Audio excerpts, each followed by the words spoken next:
this is Kelly Sadler, and this is Politically Unstable. Today, I'm joined with Michael McKenna, a columnist at the Washington Times, and we're going to rehash last night's GOP debate. So, McKenna, what were your thoughts? What were you think the headlines were out of yesterday's last night's debate? 4 children squabble while the adult continues to win the campaign.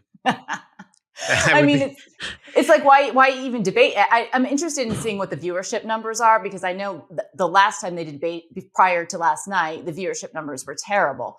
But I think Chris Christie actually had it right. I mean, he was the truth teller. Like, everyone on this stage is delusional. They think that they're running for president, and the president of the United States isn't even on the stage right now. We're all just vying for second place, which I think is true. Yeah, I had 3 clear thoughts about it. First off, I think this whole process has been terrible and not good. But I will say that the moderators this time did a much better job than any other set of moderators, including quality of questions asked. The second thought I had was that with the one you just articulated, right? Chris Christie's right? We're 16 minutes into this, and we haven't talked about the actual guy running for president of the United States. And then the third thought I had was that. It looked like Ron DeSantis was finally ready to be the candidate everybody expected about 5 months ago. He finally, he seems like he's getting a little more comfortable in the mixing it up stage. I'm like, shooting's been on for a long time, so it's kind of late, but there it is. So, okay, you wrote a column a few weeks back saying that there's only really 2 people in the race, and that's DeSantis and Trump, that are really contenders for the nomination. But since you wrote that column, Nikki Haley's had a moment, right? She's been endorsed by the Club for Growth, by the Koch network, that are going to put more boots on the ground for her, give her more dollars for ad campaigns. She's had good debates, which have propelled her, her numbers in the polls. Do you still feel it's DeSantis and Trump, or do you think that Haley might have, taken DeSantis' second place standing? Yeah, I do, and I'll tell you why. And I'll just, the fundamental of the column remains the same, right? If DeSantis wins or comes very close in Iowa, right, 20 points is not very close, right? But if he wins or comes very close in Iowa, then he'll roll into New Hampshire with some momentum, and that'll be that, right? We'll have a live race, and but are you is Haley is it possible that she knocks him off in New Hampshire?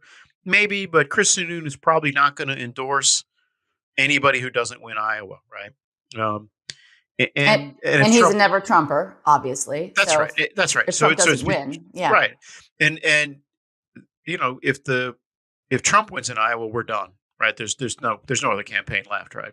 Yeah. I mean, he'll steamroller through the race. But I'm going to challenge you on that narrative, right? Because Rick Santorum won Iowa. He didn't win the nomination. Had Mike Huckabee that won Iowa, didn't eventually win the nomination. Ted Cruz in 2016 won Iowa, didn't win the nomination. The last person to win Iowa and win the nomination, I think, was George W. Bush in 2000. So, I mean, why is Iowa so indicative when it hasn't actually worked out that way for the last 3 cycles? Right, and that's a great question, and I probably should have said that Iowa's a minimum. It's not sufficient. It's necessary. If DeSantis wins Iowa, he still could lose the nomination, right? Trump has a big advantage in cash, in organization, in the March 5th states, right? But if DeSantis loses Iowa, it's over. That's just because he's put so much in the state. He's done the full Grassley, super PACs in there, I don't know what else.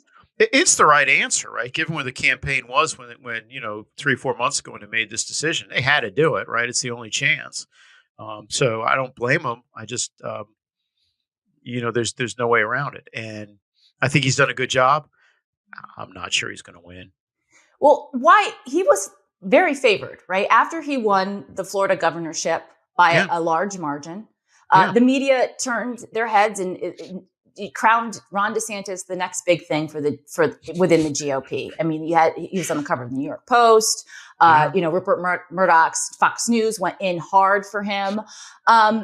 Why don't you think he was able to carry that momentum into the presidential contest? And why do you think he's been so lackluster since he's entered the race?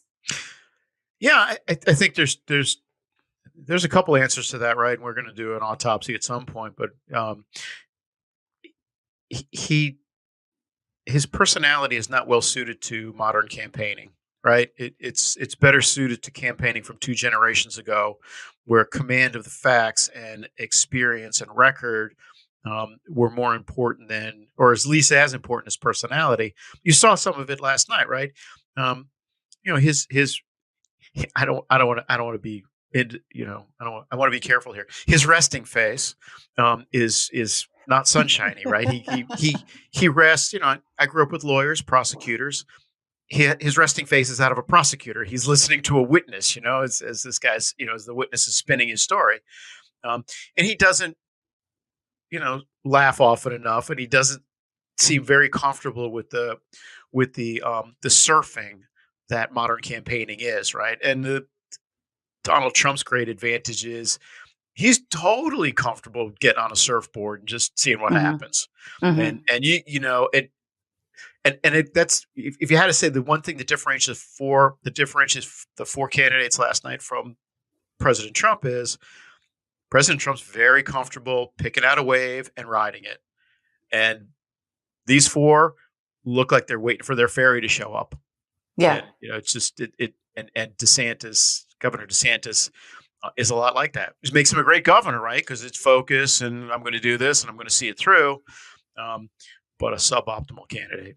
So if DeSantis, let's say he loses Iowa, do you think he should drop out of the race? I mean, do you think that then going into New Hampshire and losing New Hampshire, then going into Nevada, losing South Carolina, don't you think it hurts his chances and his viability to be a contender in 2028 the longer he stays in and keeps losing?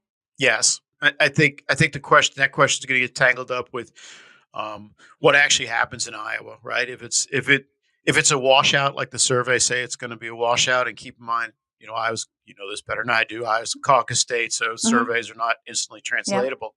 Yeah.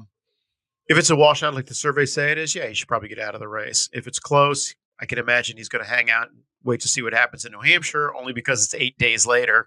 Hardly any point not hanging around. But yeah, I think, you lose in Iowa, you lose in New Hampshire, that by Tuesday in New Hampshire, you probably get up and say, hey, I'm done. Because I think he does have a future in American politics, but exits are really important, right? No, I thoroughly agree with you. But, caucuses are weird, like you said. Iowa's also breaks late and is a bit contrarian. As I said, like the winner of the Iowa caucuses in the last several cycles actually hasn't won the nomination because, Iowa's a hard state to poll as well. So, I mean, there is a possibility, but I mean, I think that all of these guys, everyone on stage last night is basically, they're running for second place and just hoping that something happens to Trump. Like he gets held up in one of the, 91 different charges against him.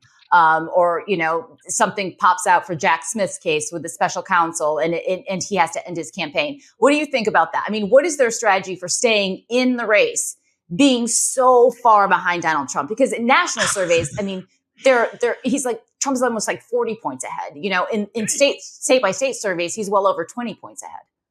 Yeah, I mean, I don't know. Truthfully, I was sitting there watching it last night. I had the same thought. I'm like, okay, there's 2 people on this stage who maybe have some kind of pathway to do this thing. And then there's 2 guys on the stage who are just there for ego reasons, right? Yeah. And I like Governor Christie, and I think he's an interesting guy. And, at the start, I liked Vivek Ramaswamy, right? Because I thought he was an interesting guy. I think he is an interesting guy, I do but too. he needs to shut up more. I think he's embraced his combative personality a little bit too much, right? And he's made that, like, I don't think he has a chance. I on the debate stage, I think he does need to pipe down a little bit. And his foreign policy, to me, with his position on Israel especially, he lost me when it came to that. But he has interesting ideas, and I think that he is a fresh new face within the party, and he's got a lot of ideas the party should embrace. Yeah, what bothers me is that he has no internal clock, right? I mean, the bell dinged on him every time he talked last night, and a couple of those questions could have just been like yes or no, or you know what, I don't know, I'm still thinking about that. But none of these guys can ever just answer that way. I'm assuming Governor Haley is thinking about um, a possible vice presidential pick or a cabinet secretary. I assume Governor DeSantis is thinking about, I can go back and be governor and try this again in a couple of years. Um, I have no idea what the other two are doing. I really don't. Well, I didn't understand. Chris Christie's got a news contract he's got to sign up for, right? So when he becomes an ABC News contributor, he can now boast that he was a 2024 presidential candidate, right? It refreshes his resume a bit. That's a deeply cynical answer, so I'm going to accept it. It's probably the right one. But I mean, a lot has been batted about as Nikki Haley for Trump's vice president. I mean, we both worked in the Trump White House. Their relationship was hot and cold, to put it very kindly. I just don't see their personalities aligning for her for a vice presidential pick. Maybe a cabinet secretary, like Secretary of State, whatnot. But I just don't know if she's vice president material for Donald Trump. I agree with that. I agree with that. Let me put one caveat on it that I think you'll agree with. You're never exactly sure. This thing's a football. You're never sure where it's going to bounce. So it wouldn't surprise you if you woke up one morning. You'd wake up and you'd be like, "Huh? Well, yeah, I guess whatever. Let's march on." So, right? Yeah. Well, I mean, but Nikki Haley, I think, to the base, and Ron DeSantis hit on this last night. Her positions about minors getting sex change and parents not, yes, and that's a parental right. Ron DeSantis was absolutely right. That's child abuse. And child abuse is illegal in this country, and you're going to get punished for it as you should if a minor comes to you and says, "I want a sex change." They're too young to make that decision, and as a parent, it's your responsibility to guide them through their adolescence. And when they're adult, if they feel the same conviction, have at it. But minors, and so Nikki Haley there and Chris Christie, it was a little too squishy for me.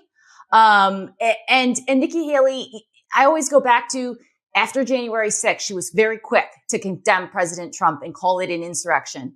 And then she had to backtrack on that. And while she was governor, she was very quick to take down, the South Carolina flag because it had part of the Confederacy in it, and to adopt those liberal mentalities. And then, as Ron DeSantis points out in some of his ads, the reason she got into politics in the first place was because she was inspired by Hillary Clinton. For all those reasons combined, I just don't think she's going to play well at the top of the ticket with Donald Trump. I think that's right. I think the other thing is there's better alternatives.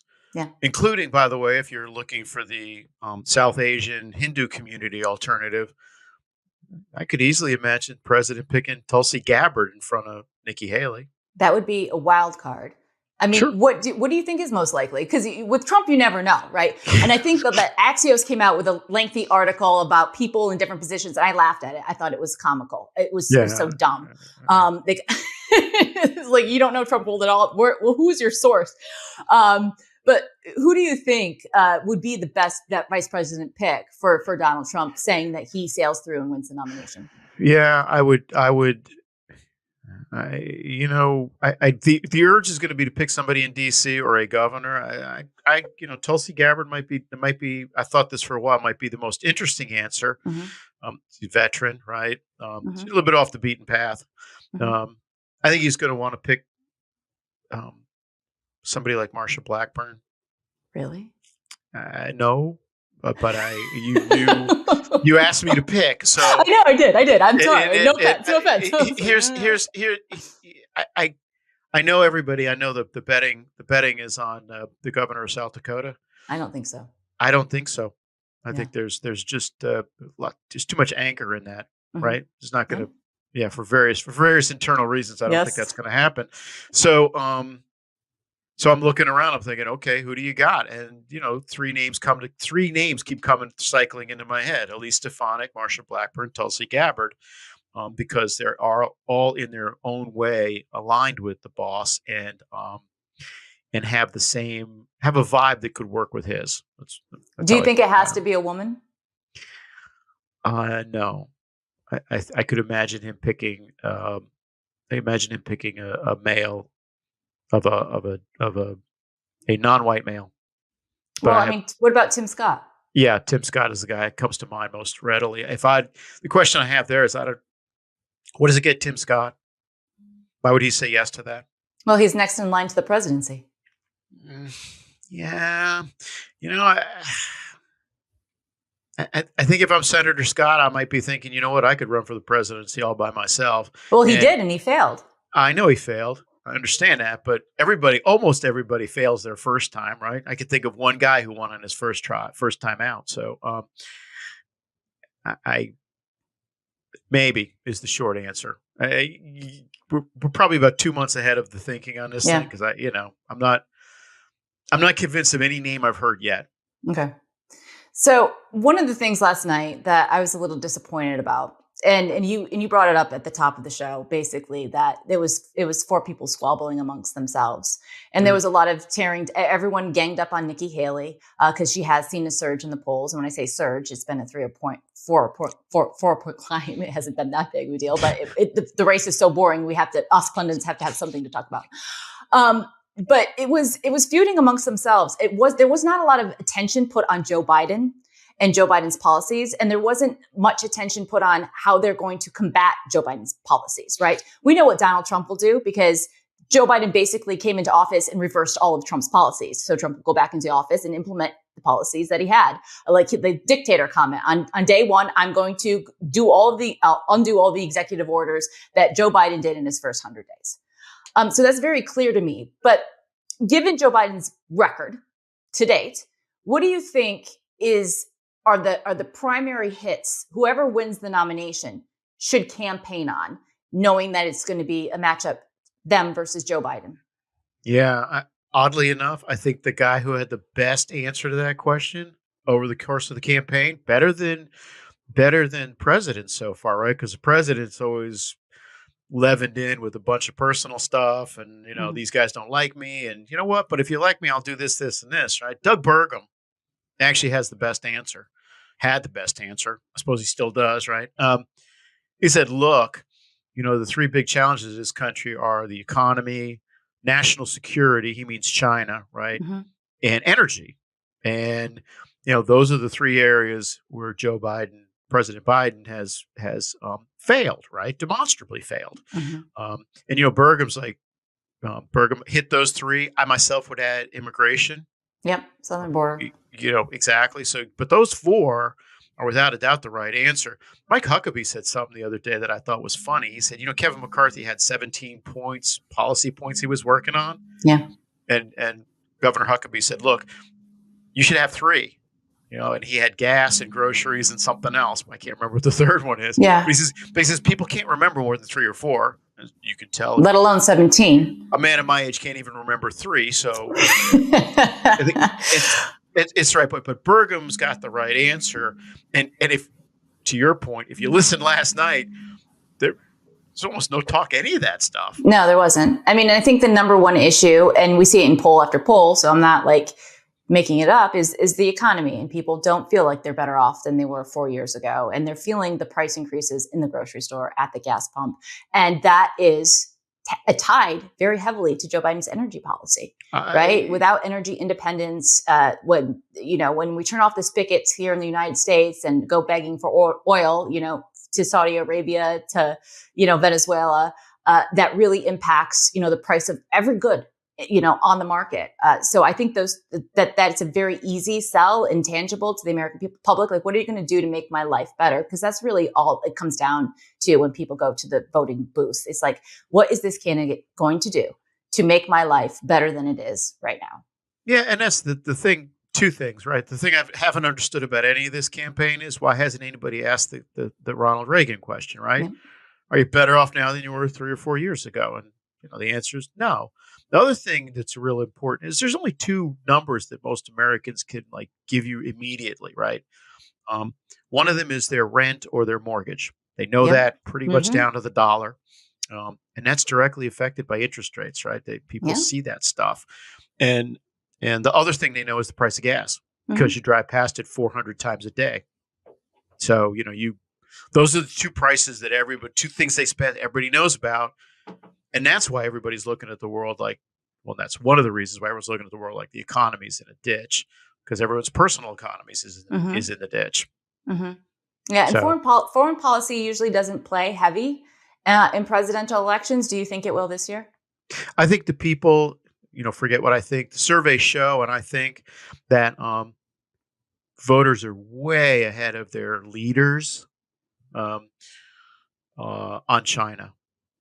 American voters understand the threat posed by China much better. It seems like they understand it much better than the folks in Washington, D.C.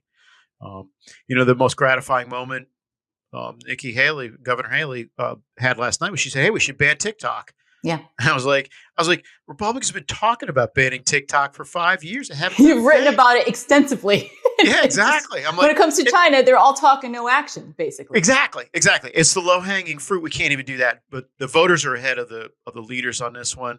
I think the first person, and I think that's one of the huge advantages President Trump has. He really put China on the map as far as a policy issue 5 years ago, and could talk about it with some both credibility and fluidity. And I hope he does. Yeah, I do too. I mean, yes. Okay, so we're going to wrap this up. I want from you who you thought the winner was last night, who you thought the loser was last night, and who do you think is going to win the GOP nomination? The winner last night was probably Megyn Kelly, but among the debaters, the winner last night was, I thought Chris Christie did pretty well, especially for the first hour and a half. The last half hour was. Most people probably tuned out the last half hour. The Department of he defended his time in the Department of Justice, which I understand, but it's not defensible at this point, right? So, but I'm going to Chris Christie. I think the loser among the debaters had to be Mr. Ramaswamy, right? Yep. Because it's just modern debating format is ridiculous enough, but it becomes outright embarrassing when you get a guy who can't shut up. Yeah. And who do you think? What are your odds on who wins the nomination? I think Donald Trump's going to win the nomination, unless God intervenes at some point. I don't see what other pathway we could possibly be on at this point. Well, thank you so much for joining me this week, and for all the viewers out there, thanks for joining us this week. And I'll be back next week with Politically Unstable. Have a good one.